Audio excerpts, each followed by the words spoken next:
हरे Krishna. Happy Ramnavami. भगवान श्री राम जी के जन्म की हम सबको बहुत बहुत बहुत बधाई हो। भगवान करे कि श्री राम जी हमारे हृदय में ऐसे जन्म ले कि हम कभी भी भगवान तत्व में भेद करना ही भूल जाए। जब हम राम का नाम ले तो हमें कृष्ण अलग ना दिखे, और जब कृष्ण का नाम ले तो राम अलग ना दिखे। जब हम रामनवमी मना रहे हो तो हमारे दिमाग में ऐसा ना हो कि हम कृष्ण भक्ति करते हैं, और जब जन्माष्टमी आए तो हम ऐसा ना सोचें कि हम राम जी को मानते हैं। तो इस प्रकार के जब भेद हट जाए तो हम कहेंगे कि हाँ, भगवान का साक्षात जन्म हमारे हृदय में हुआ है। तो क्या प्रूफ करेगा कि भगवान हमारे हृदय में जन्म ले चुके हैं? हम लोग कितना ह्यूज सेलिब्रेशन करते हैं, सबको दिखाते हैं, सेलिब्रेशन करते हैं, भगवान के लिए कीर्तन करते हैं घर में, और लोगों को बुलाते हैं, उत्साह मनाते हैं, डेकोरेशंस करते हैं, भोग बनाते हैं, भोग लगाते हैं, व्रत करते हैं, बहुत कुछ करते हैं, जिससे बाहर सबको पता चल जाता है कि ये राम भक्त है या फिर ये कृष्ण भक्त है, पता चल जाता है। पर हमारे हृदय को पता है कि हम भक्त हैं या नहीं?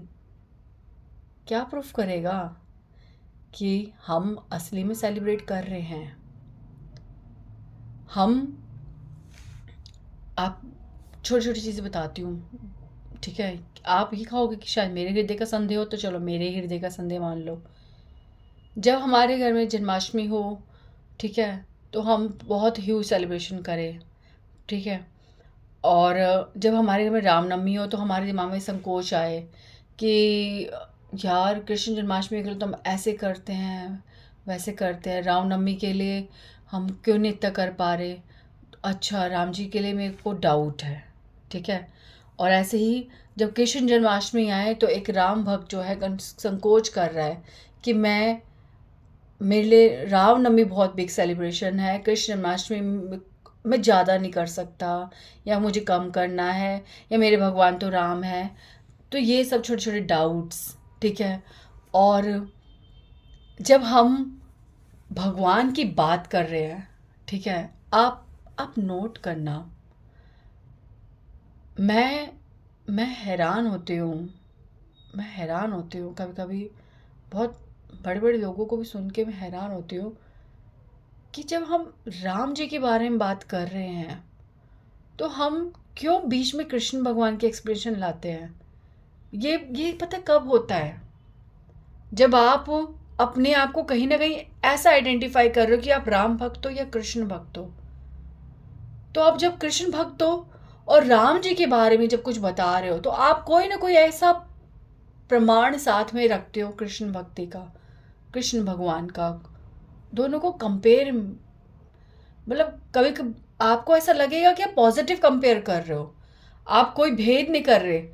पर आप भेद नहीं कर रहे हो तो राम के साथ कृष्ण शब्द क्यों यूज हो रहा है फिर? और अगर आप कृष्ण भक्ति की बात कर रहे हो तो आप एक कंपैरिजन क्यों लाते हो? मतलब जिक्र भी क्यों है? मैं अगर भगवान कृष्ण की कोई लीला का वर्णन कर रही हूँ तो मैं एकदम से किसी और ही तात्पर्य में चली जाऊं तो आप कहोगे ना कि आप टॉपिक से इधर जा रहे हो। तो आप भगवान के बारे में जब बात कर रहे हो, चाहे राम जी के बारे में चाहे कृष्ण के बारे में, तो एकदम से आप भगवान की दूसरी लीला का वर्णन कर रहे हो या उसको कंपेयर कर रहे हो। भगवान मर्यादा पुरुषोत्तम, भगवान पूर्ण पुरुषोत्तम, ये सब जिक्र क्यों ज़रूरी है? ये तत्व के लिए बहुत ज़रूरी है, मैं जानती हूँ। पर सामने वाला कंफ्यूज दिखे तो तत्व रखो, तत्व समझो। पर आपको नहीं ऐसा लगता कि कहीं ना कहीं हम खुद के लिए भी ये सब कर रहे हैं? हम अपने मन को भी कुछ ऐसा दिलासा दे रहे हैं कि हमारे अंदर भी तो भेद नहीं है। मुझे मुझे बहुत, मेरे को बहुत पीड़ा होती है, बहुत ज़्यादा पीड़ा होती है भगवान वो हैं। बिकॉज एग्जाम्पल रखने में भी बहुत पीड़ा होती है, बोलने में पीड़ा हो रही है कि कैसे। अरे यार, भगवान का रूप, भगवान भगवान है। मैं जब काम करती हूँ, कुछ करती हूँ, तो मेरे मुंह से राम निकलता है। ठीक है, राम निकलता है, नेचुरली है कि मैं अगर कुछ मेरे को जैसे उफ बोलना, हम उफ क्यों बोलते हैं, क्योंकि छोटा सा शब्द है उफ। हे उफ, हे राम, ये क्या हुआ, आप नेचुरली हे राम बोलते हो, नेचुरल है। अब अभी सोचोगे यार मैं कृष्ण भक्त हूँ, मुझे तो हरे कृष्ण कृष्ण कृष्ण हरे हरे हरे राम राम राम हरे, हरे कृष्णा। क्यों? आपके मुंह से नेचुरली तो हरे राम, हे राम, राम, हे राम, ये क्या हो गया, ऐसे तो निकलता है। पर एकदम से ओ नहीं नहीं नहीं नहीं नहीं, नहीं राम नहीं, हरे कृष्णा, ये क्या हुआ, ऐसे नहीं करना था। अरे क्यों? कहीं ना कहीं नौटंकी में तो नहीं आ गए हम? कुछ नेचुरल हो रहा है। भगवान हृदय से भेद हटाते हैं। मैं क्लियर और स्पष्ट बात करूं ना, तो जब राम जी की बात आती है ना, तो राम जी होते हैं, और जब कृष्ण की बात आती है, कृष्ण होते हैं।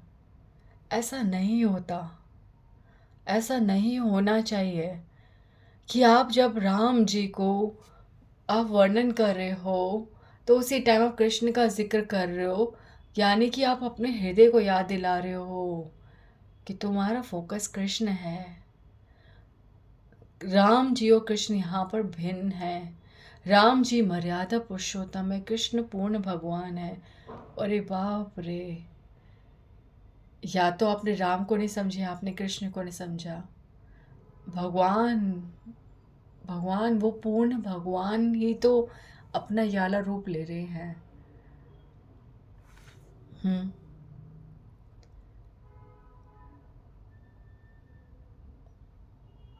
मुख, मौन, चुप हो जाती हूँ मैं।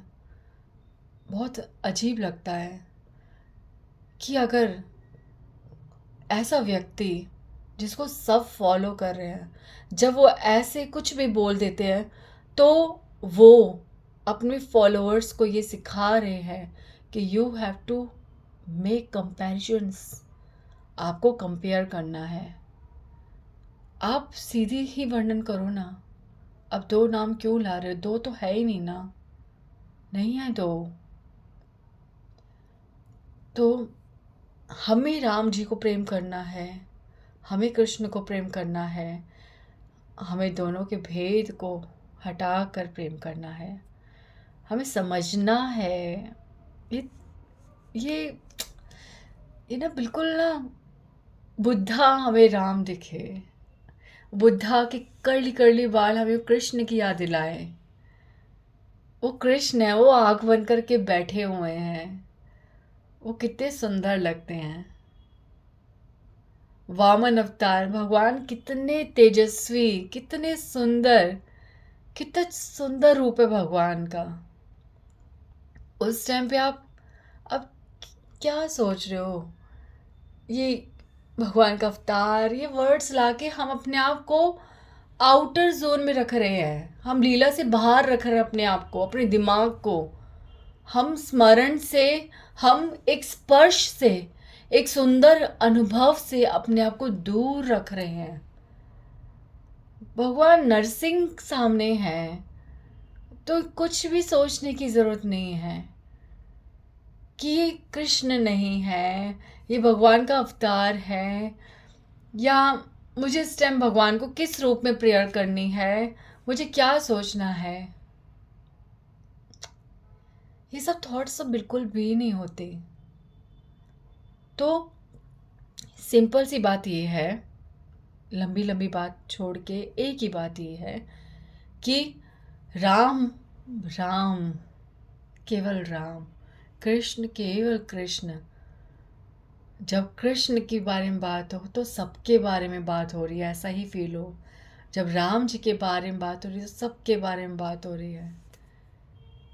हाँ, आप ही कहोगे ऐसे तो होगा तो हमारा भाव कैसे हो जाएगा, यदि कोई माधुर्य भाव में है, यदि कोई वात्सल्य भाव में है, भाव भाव की बात होगी तो लीला स्मरण, अगर आप प्योर भाव में हो तो प्योर लीला स्मरण में हो तो आपके भाव कहीं भी नहीं जाते आपके। अगर ऐसा होता, आप इस सोचो, जब राधा रानी विप्रलम्ब भाव में है, जब कृष्ण मथुरा चले जाते हैं तो राधा रानी उद्धव को और वो जो मधुमक्खी जो आते हैं, भंवरा जो आता है, उससे किस तरह से बात करती हैं कि उन्होंने श्री राम, हाँ, राम ने बलि को भी धोखा दिया था, हाँ, और वाली को छुपके मारा था, बलि को धोखा देके सब कुछ ले लिया, ठीक है, शूर्पणखा की नाक काट दी।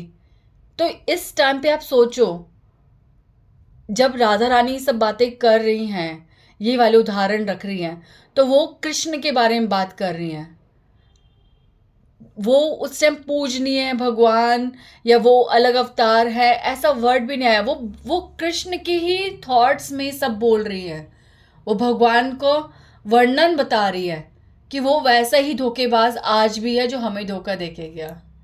देखो तो सही, राधा रानी किस तरह से हमें सिखा रही है कि जिक्र जब हो रहा है तो सबका जिक्र हो रहा है, वो एक नहीं है, वो अनंत है, वो वो उनका जो वर्णन है वो समस्त तत्व का वर्णन है।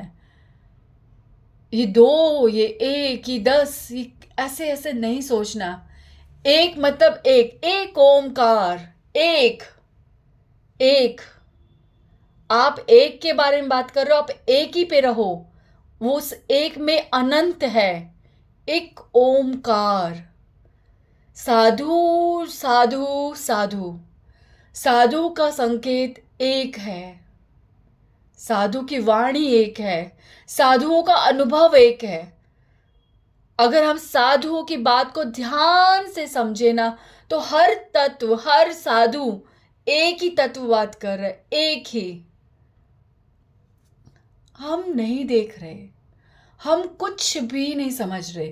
राधा रानी जी का एग्जाम्पल हुआ, ऐसे ही मैंने आपको उसमें बताया था, नाम सदा सुखदाई हर को। गुरु नानक देव जी कहते हैं, पांचाली को राज समावे, राम नाम सुदाई। तो पांचाली का वर्णन तो गोविंद से है, कृष्णा से है, तो राम नाम सुदाई। पांचाली ने राम नाम तो याद ही नहीं किया था, उसने तो वासुदेव बोला था। तो अब बताओ, भेद है? साधु किस तरह से बोलता है? साधु एक ही देखता है, साधु को एक ही व्यक्ति दिख रहा है, एक ही भगवान दिख रहा है, उस एक में ही वो अनंत को देख रहा है। साधु ऐसा होता है। साधु वर्णन नहीं करता, साधु के मुख पे जब आता है तो बस वो बोलता है। वो अपने आप को दो दिशाओं में या भगवान को दो दिशाओं में या अलग अलग दिशाओं में नहीं बांटता, वो भगवान को एक करके देखता है और एक करके ही दिखाता है। हम कब क्यों कंपैरिजन कर रहे हैं? हम क्यों कंपैरिजन करना सिखा रहे हैं? दूसरा, जय श्री राम। दूसरा, आज रामचरितमानस जी, रामचरितमानस का भी आज ही आरंभ हुआ था।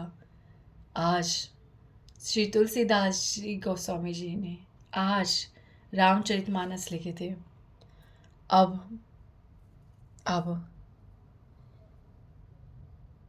एक बहुत सुंदर सी बात बोलूँगी।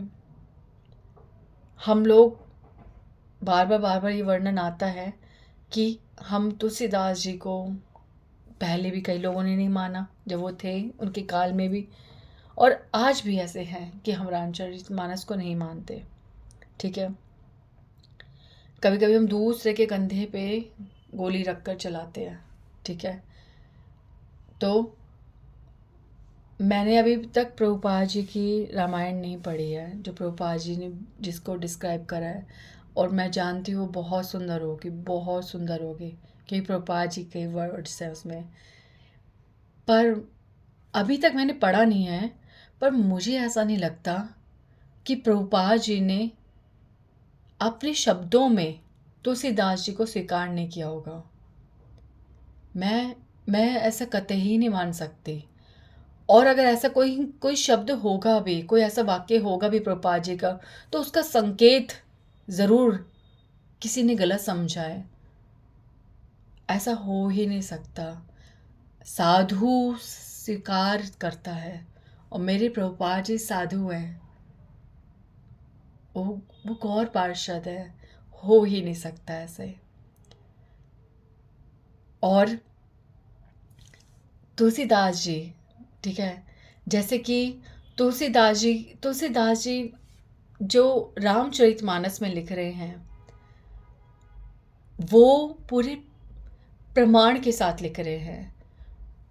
उन्होंने पूरा बताया है कि जो रामायण में कांड बोला हुआ है, वो यहाँ पे सोपान बोला हुआ है। हर चीज़ को उन्होंने बताया है कि सब वहीं से है, सब वहीं से है। तुलसीदास जी ने तो बस रामायण में ना संवाद को एकत्र कर दिया है। संवाद संवाद मतलब हमार को कई चीज़ें वाद विवाद से भी समझ आती है, पर संवाद यानी कि डिस्कशन, ठीक है, जिससे केवल केवल सीधा सत्य ही प्रकट होता है, वो संवाद। रामायण में से वो संवाद एकत्र करके उन्होंने रामचरितमानस बनाई है, ताकि व्यक्ति संक्षिप्त में उसे जल्दी समझ जाए, ठीक है। तो संवाद और प्रेम को एकत्र करके उन्होंने रामचरितमानस बनाई है। जब हम रामचरितमानस पढ़ते हैं तो हमें एक एक रामलीला में एक एक पार्षद से प्रेम होता है, एक एक व्यक्ति की स्थिति हमें समझ आती है, हम उसके हृदय के भाव को महसूस कर सके, इस तरह से तुलसीदास जी ने वर्णन किया है। और तुलसीदास जी ने जो भी वर्णन करा, जैसे कि विश्व मोहिनी लीला, ठीक है, जो नारद मुनि जी का विश्व मोहिनी के साथ स्वयंवर जो हुआ था, तो उसका उसका जो कई लोग कहते हैं उसका वर्णन हमारे रामायण में नहीं है, ठीक है, जिसमें हमें कहा जाता है कि भगवान जी के जो कारण हैं जन्म लेने के, ठीक है, जन्म लेने के भगवान के जो कारण हैं, उन कारणों में जो विश्व मोहिनी स्वयंवर जो नारद मुनि के साथ ये लीला हुई थी, वो रामायण में, ठीक है, वाल्मीकि जी ने उसका वर्णन नहीं करा। तो इसका मतलब ये नहीं है कि वो अगर वहाँ नहीं है तो वो कहीं नहीं है। पिछली बार मैंने आपको कहा था कि ग्रंथराज भागवतम है, ठीक है, ग्रंथों का राजा भागवतम, श्रीमद् भागवतम, क्योंकि व्यास देव जी ने सारे वेदों का सार श्रीमद् भागवतम जी को बताया। तो ऐसी कोई भी चीज़ नहीं होगी जो भागवतम में आपको नहीं मिलेगी। तो रामायण, ठीक है, रामायण भी जो है वो भागवतम में ही है, ठीक है, सब कुछ भागवतम में है। तो अगर ये विश्व मोहिनी लीला या विश्व मोहिनी लीला है, इसका वर्णन भी डिस्क्रिप्शन नहीं है, बट श्रीमद् भागवतम में इसका जिक्र है, ठीक है, इसका जिक्र है 9वें स्कंद के 10वें अध्याय में, जब नारद मुनि जी के हम बता रहे हैं, नारद मुनि जी के जीवन चरित्र के बारे में, कि वो किस प्रकार से पहले दासी पुत्र थे, और उसमें बिल्कुल थोड़ा सा आया हुआ है कि वो किस प्रकार से भगवान विष्णु ने उनके मोह को तोड़ा था। तो ये छोटा सा डिस्क्रिप्शन आया है। और शिव पुराण में भी रुद्र स्तोत्र में ये वर्णन है विश्वमोहन का, विश्व मोहिनी स्वयंवर लीला का, ठीक है। तो रामायण में नहीं है और रामचरितमानस में है, इसलिए वो स्वीकारनीय नहीं है रामचरितमानस। क्योंकि रामायण में नहीं है तो ये एक आधार नहीं है। दूसरा, पहला मैं इसको एक और चीज़ बोलूँगी कि जब कोई बड़ा व्यक्ति इस प्रकार से बोल देता है तो उसकी एक जिम्मेदारी है, कहीं ना कहीं कभी कभी कोई छोटा बालक भी किसी को बहुत विश्वास के साथ सुन रहा होता है, बड़े भी सुन रहे होते हैं। कुछ लोग तो इस तरह से सुनते हैं कि वो जो बोलते हैं बस वही बात है, और किसी की बात सुनेंगे भी नहीं, समझेंगे भी नहीं। तो मैं बोलती हूँ वो बड़े लोगों की कितनी जिम्मेदारी है कि वो अपने शब्दों को पूरे माप के साथ बोले। आप एक पब्लिक फिगर बन जाते हैं जब, तो आपकी बहुत जिम्मेदारी होती है, बहुत ज्यादा जिम्मेदारी। आपका हंसना, आपका रोना, आपका बोलना पब्लिकली, ठीक है, पब्लिक के लिए जब आप कैमरे के सामने हैं, दुनिया के सामने हैं, तो आपकी हर हाव भाव दुनिया के लिए है। तो आपकी बहुत जिम्मेदारी है कि आप उसे पूरे स्केल के साथ प्रस्तुत करें, पूरे स्केल के साथ। तो आप किसी के अंदर क्या बीज डाल रहे हैं? अगर चलिए मान लिया कि आप उस व्यक्ति को और आप कितने लोगों को ये बता रहे हैं कि आधार नहीं है, तो ये क्या अपराध नहीं है? हम्म। रामचरितमानस, रामचरितमानस तुलसीदास जी साफ बोलते हैं, मानस। मानस मतलब जो मन में, मन से, जिसके जिसका वर्णन मन में था, मन से हुई है। किसके? स्वयं शिव जी के हृदय के मन से। तो हम किसको, हम शिव जी को, शिव जी के प्रति अपराध, ठीक है, शिव जी के प्रति अपराध। तो शिव जी सदैव, शिव जी शिष्य हैं किसके? अनंत शेष संकर्षण जी के। हाँ, उनके प्रति अपराध। संकर्षण जी के कौन है सोर्स? भगवान, स्वयं भगवान। तो हम ले दे के सब भगवान के चरणों में ही अपराध कर रहे हैं। और तो और नहीं मानते, नो प्रॉब्लम, कोई बात नहीं, नहीं मानते। अब मैं आपसे कहूंगी कि आजकल इतनी बुक्स आ रही हैं, इतनी बुक्स, भगवत गीता को भी डिस्क्राइब करने के लिए एक और गीता, ठीक है, भागवतम को डिस्क्राइब करने के लिए, भागवतम के एक लीला को डिस्क्राइब करने के लिए, या किसी एक पर्टिकुलर चैप्टर को डिस्क्राइब करने के लिए एक बुक, ठीक है। हर किसी चीज पर एक टिप्पणी की बुक बन रही है, एक अलग व्याख्या बन रही है, और कितने कितने लोग जो उनके फॉलोअर्स हैं वो पढ़ते हैं। तो इसका मतलब सब गलत है? हाँ, अगर हम उन सबको मान्यता दे रहे हैं, अगर हम वो सब पढ़ रहे हैं, तो इसलिए पढ़ रहे हैं क्योंकि वो पूरे सोर्स के साथ बोल रहे हैं, उन्होंने पूरे तथ्य रखे हैं, ठीक है, उन्होंने पूरे प्रमाण रखे हैं, पूरे कोटेशंस बताते हैं कि ये मैं यहाँ से बोल रहा हूँ, वहाँ से बोल रहा हूँ। और हम ऐसे व्यक्तियों को, हमें पढ़ना भी चाहिए, बहुत सुंदर बात है। पर क्या वो गलत है? आप बताइए। नहीं है ना वो गलत? तो अगर वो गलत नहीं है, तो तुलसीदास जी किस बिहाफ पर गलत हैं? किस बिहाफ पर, किस बिहाफ पर उनको स्वीकार नहीं किया जाएगा? हमारी हिम्मत क्या है? हमारी हिम्मत क्या है? हम, वो कहते ना कि दुनिया के साथ बदलना पड़ता है, दुनिया जो बोलती है मानना पड़ता है। कभी कभी ये इसी बात को मान लो, पूरी दुनिया इसको मान रही है, पूरी दुनिया इसको मान रही है। आप एक दुनिया से, दुनिया इतनी भ्रष्ट, इतनी मतलब डाइवर्ट हो रही है, सबका दिमाग घूम रहा है, बड़े क्या छोटे क्या, हर कोई दूषित हो जा रहे हैं।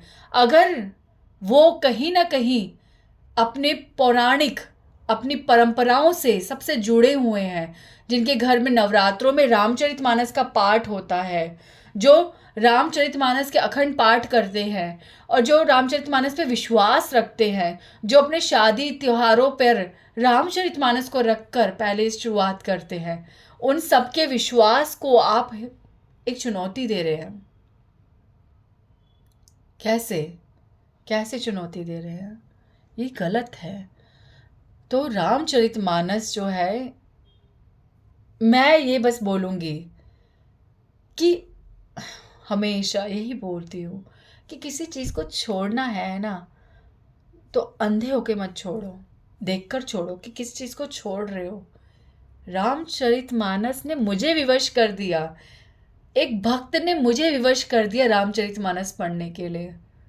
अब कंपैरिजन वाली बात आ रही ना फिर से, मेरे कि मैं कृष्ण भक्त हूँ तो मैं रामचरितमानस क्यों? कैसे? क्या ज़रूरत है?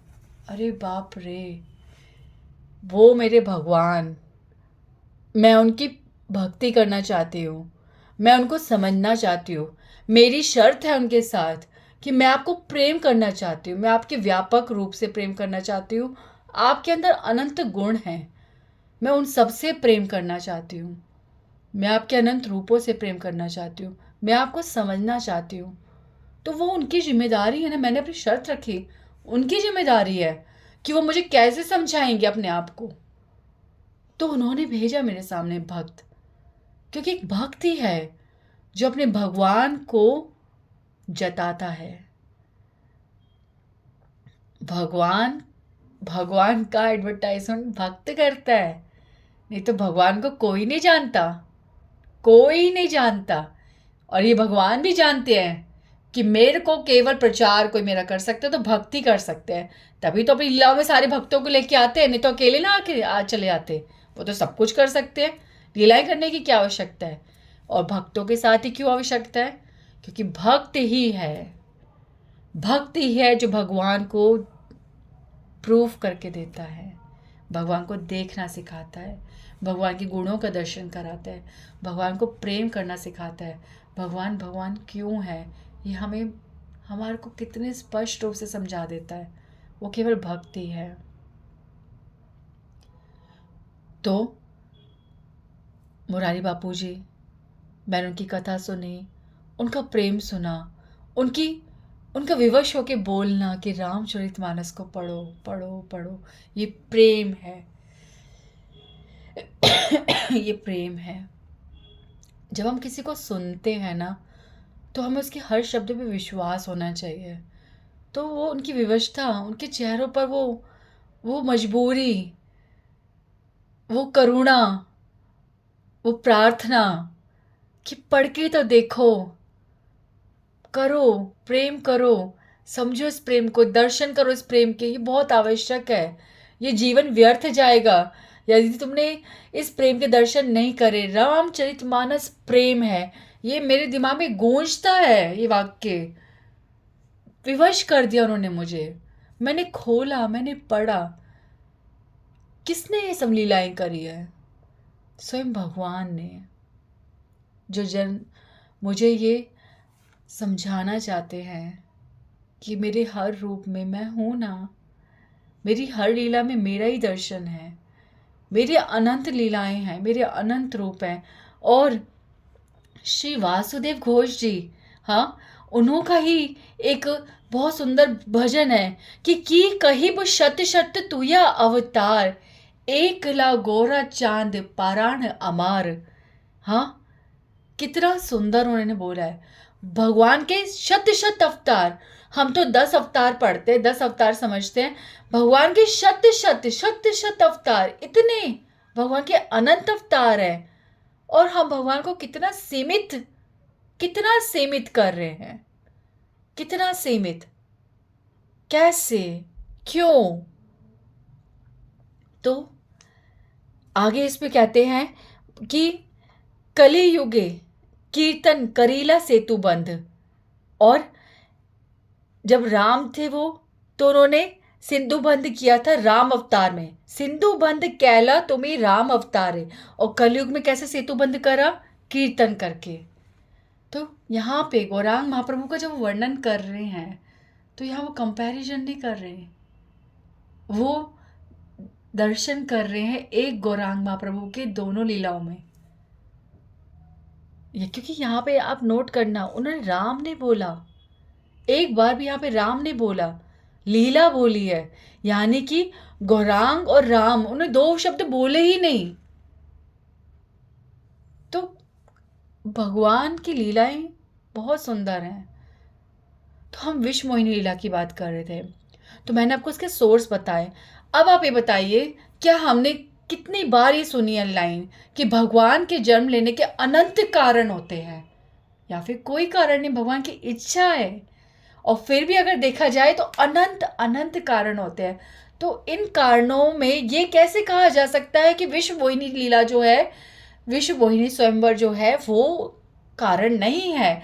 क्योंकि वो अयोध्या उसमें नहीं है, रामायण में नहीं है, पर रामचरितमानस में है, इसलिए ये कारण काउंटेबल नहीं है। क्यों? क्यों? विष्णु पुराण में भी इसका वर्णन है।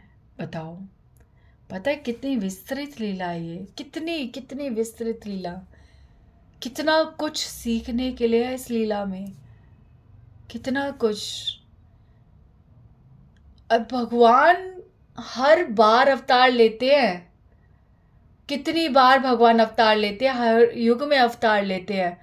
अब आप कहो, जैसे कोई किसी को स्टेज शो करना है ना, तो रिहर्सल करता है, ठीक है, रिहर्सल करता है। तो रिहर्सल में वो रोज़ जो भी एक, जैसे एक समझ, तुम्हें आना है, तुम्हें टेबल पे बैठना है, तुम्हें कप को ऐसे उठाना है, चाय पीनी है और वो वाला डायलॉग बोलना और जाना है। तो वो हर बार वही कर रहा है, ठीक है, क्योंकि उसे स्टेज पर फाइनल ऐसा ही करना है, तो वो प्रैक्टिस कर रहा है। But this is for the one show. अब वो अगली बार जब वो सेम शो करेगा तो क्या कुछ डिफरेंस नहीं होगा? जब एक व्यक्ति डिफरेंस ला सकता है, तो भगवान, हम भगवान के अंश हैं। तो आप अपने मूड को देखो, जब भगवान के, हमारे अपने मूड से हम हिल जाते हैं, भगवान का मूड तो पता नहीं क्या ही चीज़ होगी, वो कुछ भी कर सकते हैं। क्यों करे वो सेम सेम? कितनी बार वो अवतार ले चुके हैं, न जाने हर अवतार के समय हर बार उनके नए कारण होंगे, हर बार नए कारण होंगे। मूल कारण तो हम जानते हैं, शास्त्रों में पढ़ते हैं, और भी कारण एकत्रित होते होंगे। जैसे इस बार कलयुग में अवतार है कि गौरांग महाप्रभु ने मेरे लिए अवतार लिया, पतित, सो पतित, कलयुग में सबसे बड़ी पतित मैं, मेरे लिए अवतार लिया, तो मैं नया कारण नहीं हूं? तो भगवान के अनंत कारण है। आप भगवान को ना सीमित मत कीजिए। आप मॉडर्न भक्त हैं, आप मॉडर्न जमाने के कलयुग में आ रहे हैं, और आप कितने भी प्रसिद्ध हैं, आप भगवान की लीलाओं को अपने इशारों पर नहीं घुमा सकते। और मूर्ख हैं वो लोग, मूर्ख हैं वो लोग जो एक बात को सत्य समझकर बैठ जाते हैं और अपनी हृदय के भाव को, जो स्वीकार नहीं कर रहा उस बात को, उसे स्वीकार कर लेते हैं। नहीं हो सकती भक्ति ऐसे, नहीं मिल सकते भगवान ऐसे। भगवान व्यापक है, व्यापक। मैं यहाँ पे, आज राम आज रामनवमी है, मुझे राम जी का गुणगान करना है, पर मैं ये सब बोल रही हूँ क्योंकि जब ये सब होता है ना, कुछ सुनने में आता है, दिखता है, रूह कांप जाती है, रूह कांप जाती है। मैं अब कुछ रिकॉर्ड कर रही हूँ, तो मैं ऐसा कुछ बोल जाऊं जो भले ही रॉन्ग हो, बोल जाऊं तो कोई बात नहीं, पर मैं भगवान से, भगवान के भक्त के बारे में कुछ ऐसा बोल जाऊं, मेरी रूह कांपनी चाहिए। अगर मैं भक्ति कर रही हूं तो कैसे हम बोल सकते हैं? तो बस मैं कहूँगी कि रामचरितमानस पढ़ने के बाद कहना कि तुलसीदास जी को स्वीकार नहीं किया जा सकता, इम्पॉसिबल है। बहुत सुंदर है रामचरितमानस। आपको पता है, पहले मैं 2 पेज इकट्ठे पढ़ती थी, ठीक है, मैं ग्रंथ बहुत पढ़ती हूँ, मुझे इसलिए नहीं, नॉलेज बढ़ानी है, इसलिए मुझे बहुत आनंद आता है। मैं 2 पेज पढ़ती थी, अब मैं 2 से 1 पेज पढ़ रही हूँ, क्योंकि मेरे को बहुत वो होता है भय, ख़त्म हो जाएगा, ख़त्म हो जाएगा। कितनी धीरे से धीरे पढ़ सके ना, घूट घूट नशा चढ़ना चाहिए। बताया था ना, तुझ में रब दिखता है में, कि नशा बहुत धीरे धीरे धीरे धीरे पीना चाहिए, धीरे धीरे नशा चढ़ता है। तो आनंद, आनंद लेना चाहिए भक्ति का।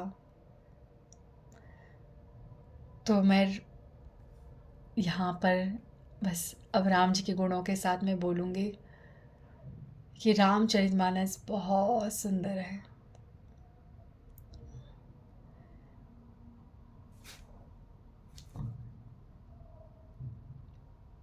मेरे मुंह से ना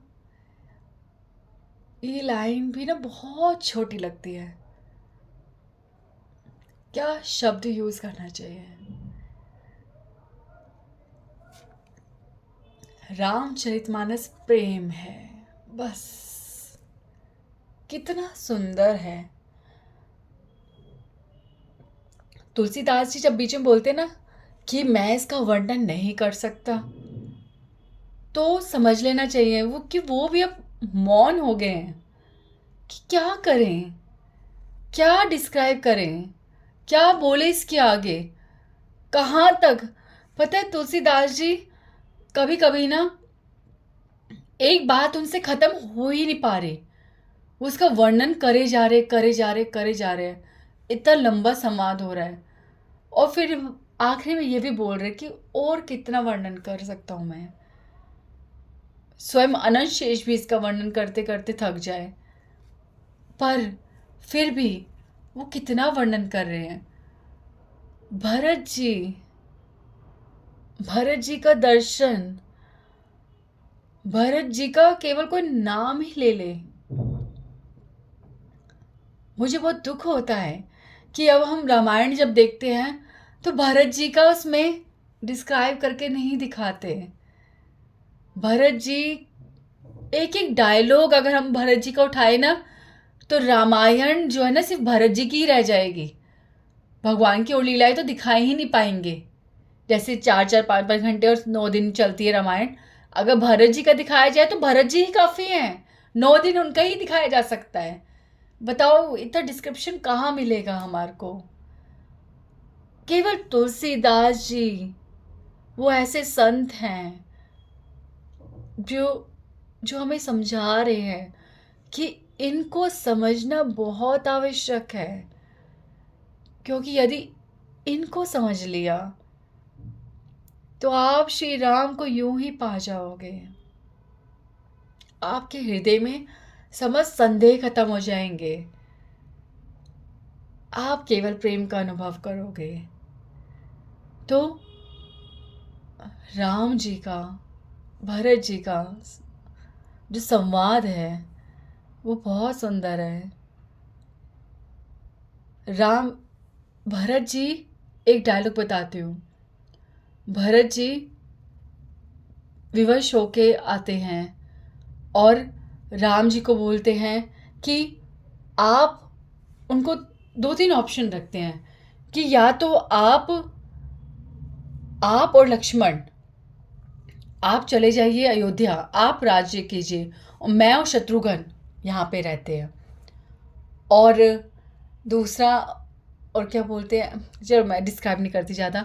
तो कहने की बात ये है कि अंत में आते आते, जब अंत में जनक जी ने भरत जी से बात करी है, संवाद करा है, तो जनक जी की बात सुनकर वो भरत जी जनक जी को बोल रहे कि आपने मेरे सारे मोह खत्म कर दिए, आपने मुझे प्रेम की परिभाषा समझाई है कि स्वामी की प्रसन्नता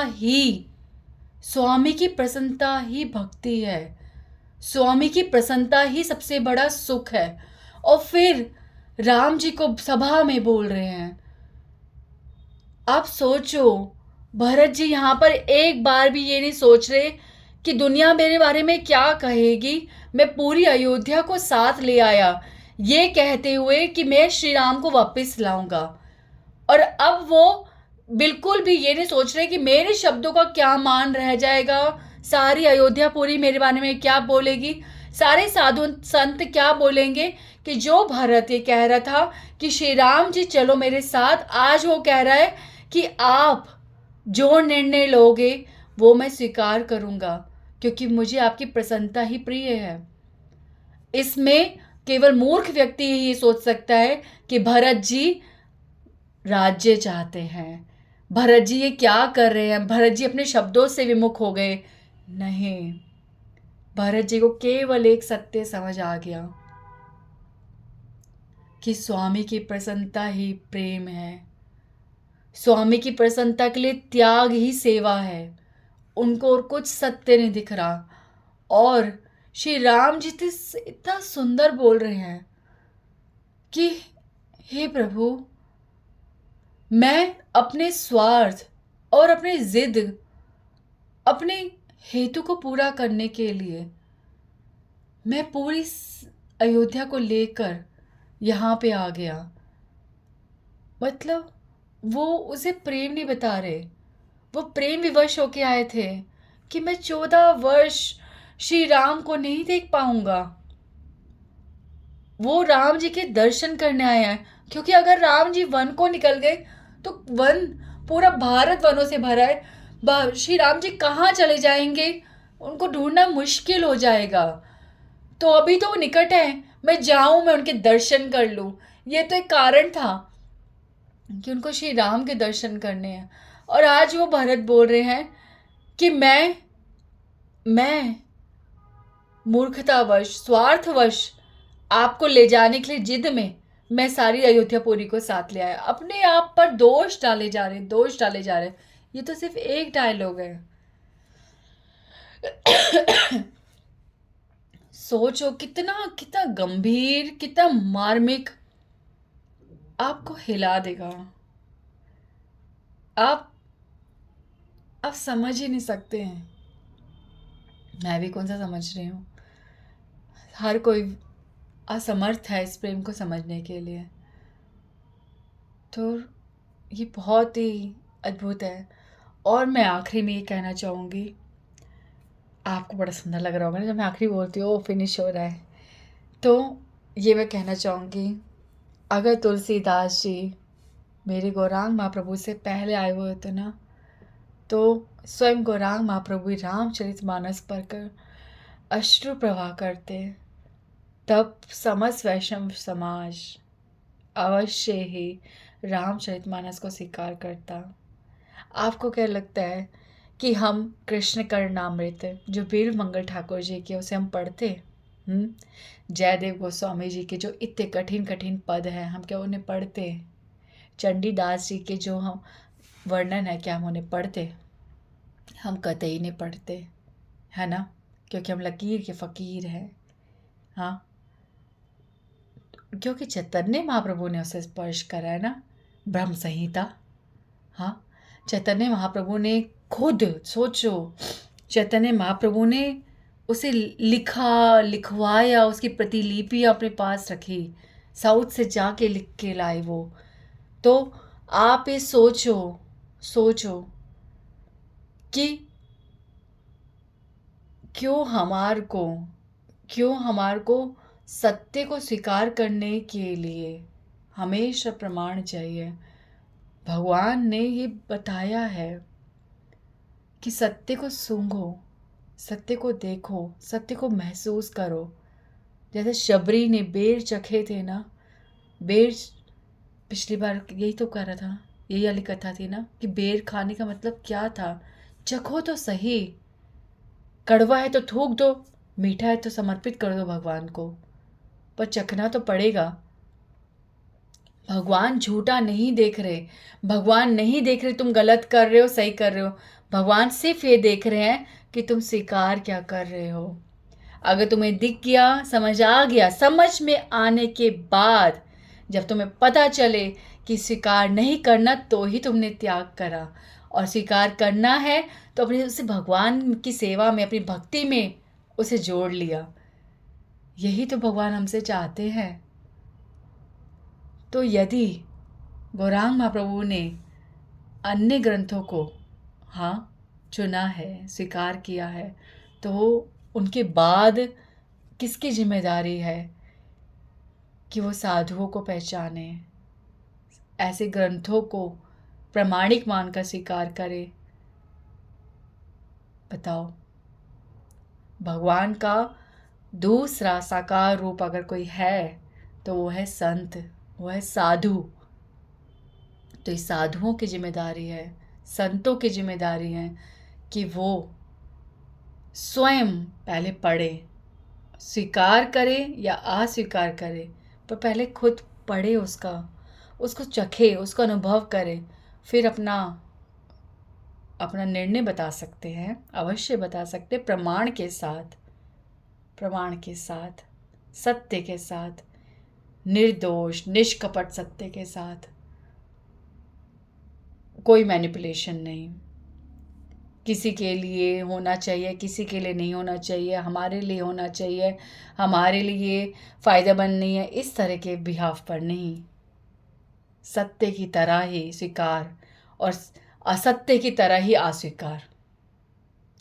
देखने के बाद, चखने के बाद, तो ये जिम्मेदारी संतों की है। तो मैं ये कह रही थी कि हमारे गौरांग महाप्रभु होते तो उसे छाती से लगाकर एक एक शब्द को पढ़कर रोते, और तब तब अनुपम जी के साथ, जो सनातन गोस्वामी रूप सनातन के बड़े भाई है ना, उनके साथ ज़रूर संवाद करते, क्योंकि वो राम भक्त थे। तो अब आप प्लीज़ रामचरितमानस को अवश्य पढ़िए, रामायण को पढ़िए, ग्रंथों को पढ़िए, ग्रंथों की सुंदरता का दर्शन कीजिए। जब तक हम शास्त्रों का अध्ययन नहीं करेंगे ना, तब तक भगवान का व्यापक रूप हमें नहीं समझ आ सकता। भगवान बहुत व्यापक है, भगवान बहुत सुंदर है, हर कण कण में भगवान है, हर लीला में भगवान है। वही एक भगवान है, वही राम है, वही कृष्ण है, वही नरसिंह, वामन, बुद्धा, शत शत अवतार की कही वो शत शत अवतार, शत शत तो यह अवतार, एकला गोरा चांद पराण अमार। अब मैं ये नहीं बोलूँगी कि एकला राम, आज रामनवमी तो आज राम राम, आज कृष्ण जन्माष्टमी तो कृष्ण कृष्ण। नो नो, कोई भी दिन, हर दिन जो मुख पे आ रहा है वो बोलो, जो मुख पे आ रहा है, पर अपने गुरु मंत्र को अपनी छाती से लगा के रखो, अपने हृदय से निरंतर उसका नियम अनुसार उसका जप करना चाहिए। पर मुख से जो निकले वो लो नाम, वो भगवान है। भगवान किस तरह से हमारे लिए हमारे मुंह से निकले, स्वीकार करो। राधे निकल रहे तो राधे बोलो, राम निकल रहे तो राम बोलो।